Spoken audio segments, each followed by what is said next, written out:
Hello दोस्तों, मेरा नाम है प्रहलाद कुमार। स्वागत करता हूं आपका पीके क्लासेस भिलवाड़ा में। दोस्तों, आज हम सामान्य विज्ञान के अंतर्गत अध्ययन करेंगे पाचन तंत्र का, मानव पाचन तंत्र का।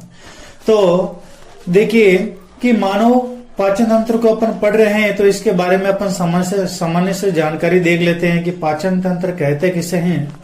तो देखिए, अगर मैं आपसे एक बात बोलूं कि हम खाना क्यों खाते हैं, तो आप इसका उत्तर क्या दोगे कि सर, हमको शरीर में किसी भी कार्य को करने के लिए ताकत की जरूरत होती है और भोजन से ही हमें वह ताकत मिलती है, इसलिए हम भोजन करते हैं।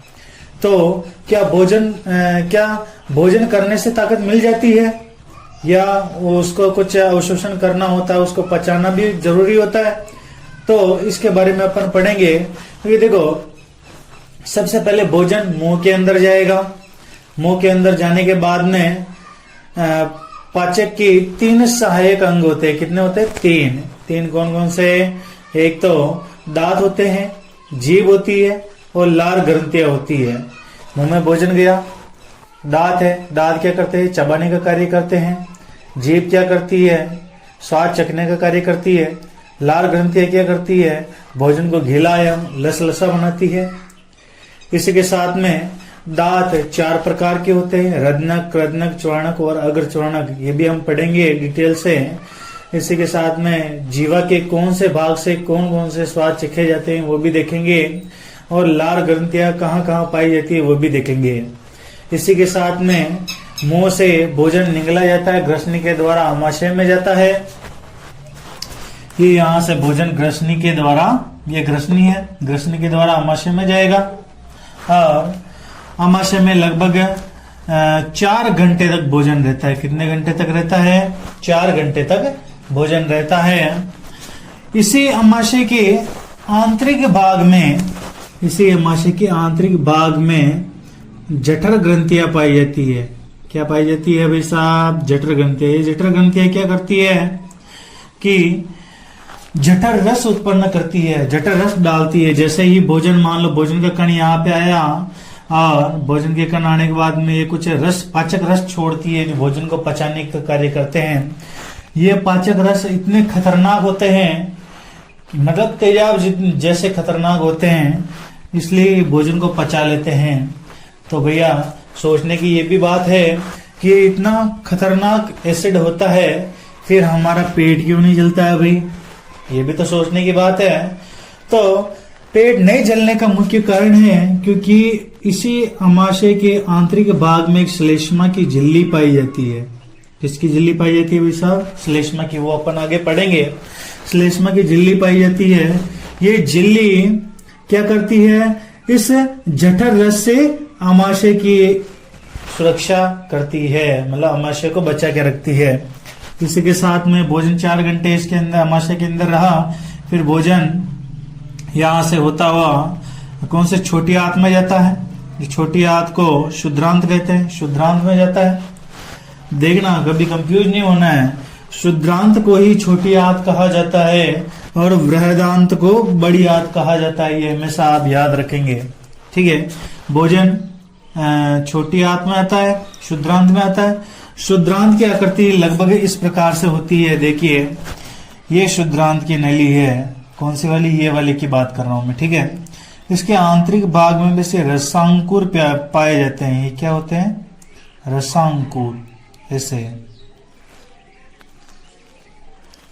ये रसांकुर जो इसके आंतरिक जो भाग होता है, ये मतलब ब्लड की छोटी छोटी नलियों से जुड़ी हुई होती है ना।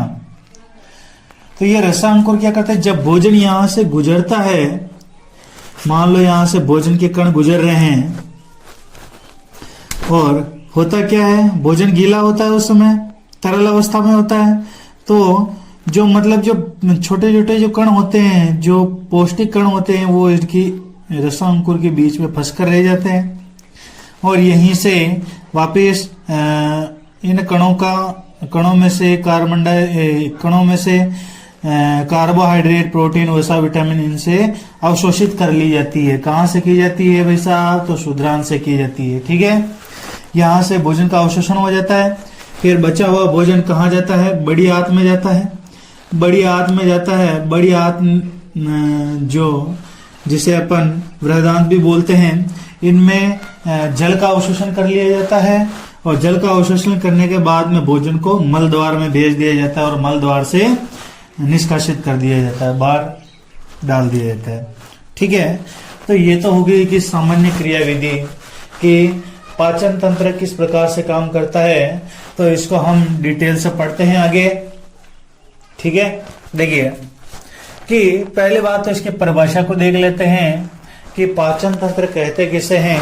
देखो, इसके अंदर अपन ने क्या देखा कि भोजन को मुंह के अंदर लिया, छोटे छोटे टुकड़ों में बांटा और इसको पचाने का कार्य किया और फिर इसको अवशोषित किया, यहाँ पे शुद्रांत के अंदर अवशोषित किया और बाहर निष्कासित कर दिया, बाहर डाल दिया।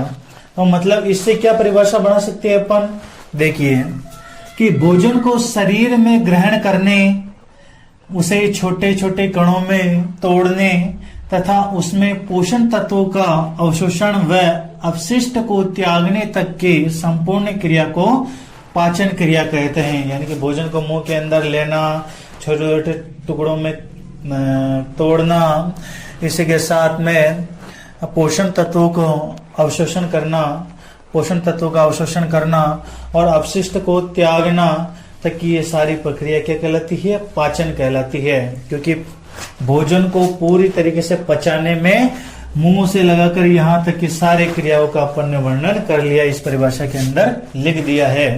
तो इसकी परिभाषा होगी। आगे देखिए, पाचन में उपयोग आने वाली नली आहार नाल कहलाती है, जो कि मुख गुहा से लेकर मल द्वार तक रहती है। इसकी लंबाई 33 फीट या 10 से 12 मीटर होती है। देखिए, भोजन को पचाने में एक नली रहती है ना, यहां से खाना लिया, ये नली के द्वारा आमाशय में गया, वापस नली के द्वारा शुद्रांत में गया, वापस नली के द्वारा बृहदांत में आया। ठीक है, तो ये नली है ना, शुरुआत से लेकर ये ठीक तक ये नली है। इस नली को क्या कहते हैं, आहार नाल कहते हैं। जो कहां से कहां तक होती है भाई साहब, मुंह गुहा से यानी मुख गुहा से मल द्वार तक फैली हुई होती है। इसकी लंबाई कितनी होती है भाई साहब, लंबाई होती है 33 फीट बोल दो, या 33 फीट नहीं तो 10 से 12 मीटर लंबी होती है। बैठ गई दिमाग में। आगे देखिए, मुख गुहा। अब किसकी ओर चल रहे हैं, इसको पूरी तरीके से डिटेल में पढ़ रहे हैं ना। अब अपन टॉपिक लेंगे पहले मुंह में, क्योंकि भोजन सबसे पहले मुंह में ही जाता है। तो पहले मुख गुहा के बारे में पढ़ते हैं। देखिए, भोजन सबसे पहले मुंह के अंदर जाता है। सर्वप्रथम भोजन को इसी अंग से प्रवेश कराया जाता है। मुख गुहा में मुख्य रूप से 3 पाचक के सहायक अंग होते हैं। यानी कि भोजन को पचाने के 3 सहायक अंग कौन कौन से, दांत होती है मुंह के अंदर, जीभ होती है और लार ग्रंथियां होती है। ठीक है, दांतों के द्वारा क्या किया जाता है, भोजन को चबाया जाता है। जीभ के द्वारा क्या किया जाता है, भोजन को चखा जाता है। लार ग्रंथियों के द्वारा क्या किया जाता है, तो भोजन को गीला एवं लसलसा बनाया जाता है। यह आपको मैंने पहले ही बता दिया है। तो देखिए, अब हम इसके बारे में डिटेल से पढ़ेंगे। मुंह के अंदर भोजन चला गया, दांत के बारे में पढ़ेंगे कि दांत कितने प्रकार के होते हैं, और जीवा के बारे में पढ़ेंगे और लार ग्रंथियों के बारे में पढ़ेंगे। इसका अगला टॉपिक लेंगे अपन अगले वीडियो में। जब तक जय हिंद, जय भारत।